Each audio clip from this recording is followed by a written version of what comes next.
নমস্কার বন্ধুরা, জেনিস রয়ের কিচেনে আপনাদের সকলকে স্বাগত জানাই। আজ আমি আপনাদের সঙ্গে শেয়ার করব বলে খুব সুস্বাদু কাতলা ভাপার রেসিপি নিয়ে চলে এসেছি। আপনারা ভিডিওটা দেখুন।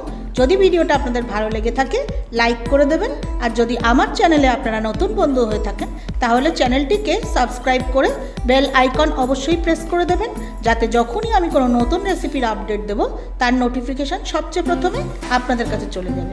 তাহলে চলুন শুরু করা যাক। কাতলা ভাপা বানানোর জন্য আমি নিয়েছি 2 পিস কাতলা মাছ। আমি কাতলা মাছের গাদার পিস নিয়েছি। মাছের পিসগুলোতে আগেই নুন, হলুদ আর লঙ্কার গুঁড়ো মাখিয়ে রেখেছি। রান্নার প্রথমেই আমি মশলার পেস্ট তৈরি করে নেব।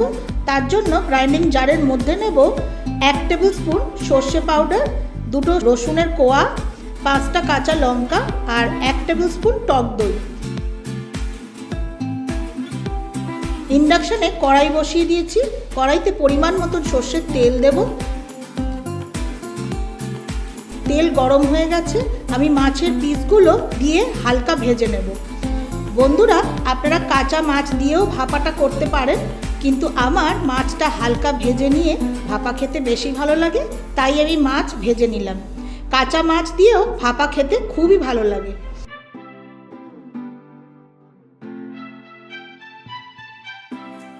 মাছের দুটো পাশই উল্টে পাল্টে হালকা ভাজা হয়ে গেছে, তুলে নেব। একটা টিফিন বক্স নিয়ে নিয়েছি। টিফিন বক্সের মধ্যে পেস্ট করে নেওয়া মশলা দিয়ে দেব। গ্রাইন্ডিং জার ধোয়া একটু জল দিয়ে দেব। স্বাদ অনুসারে লবণ দেব, একটু হলুদ গুঁড়ো দেব, আর দেব সামান্য একটু চিনি। মিশিয়ে দিয়ে দেব ভেজে রাখা কাতলা মাছ। 4টে চেরা কাঁচা লঙ্কা দেব। মাছগুলো উল্টে দেব। একটু ধনেপাতা কুচি দেব, আর সব শেষে দেব কাঁচা সর্ষের তেল। টিফিন বক্স আটকে দেব আর মাছ ভাপাতে দেব। একটা বড় কড়াইতে জল নিয়ে নিয়েছি। কড়াইয়ের মাঝখানে একটা স্ট্যান্ডও বসিয়ে দিয়েছি। আমি টিফিন বক্সটা স্ট্যান্ডের ওপর বসিয়ে দেব। কড়াই কভার করে দেব। মাছ আমি 20 মিনিট ভাপিয়ে নেব।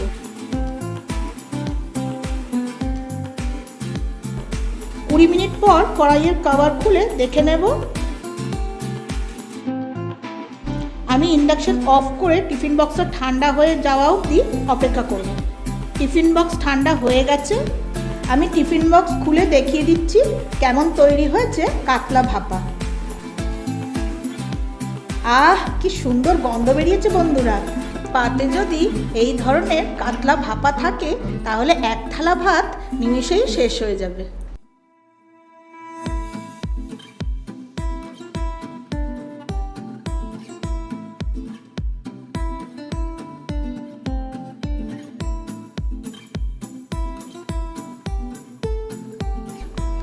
আপনারা ভিডিওটা দেখুন। যেভাবে আমি কাতলা ভাপা আপনাদের রান্না করে দেখালাম, ঠিক একইভাবে একবার কাতলা ভাপা নিজেদের বাড়িতে বানিয়ে খেয়ে দেখুন, আপনাদের অসাধারণ লাগবে। এই রকম নানা ধরনের রেসিপির জন্য আপনারা আমার চ্যানেলের সঙ্গে যুক্ত থাকুন, আর আগের ভিডিওটি দেখার জন্য ডান দিকে থাম্বনেলে ক্লিক করুন।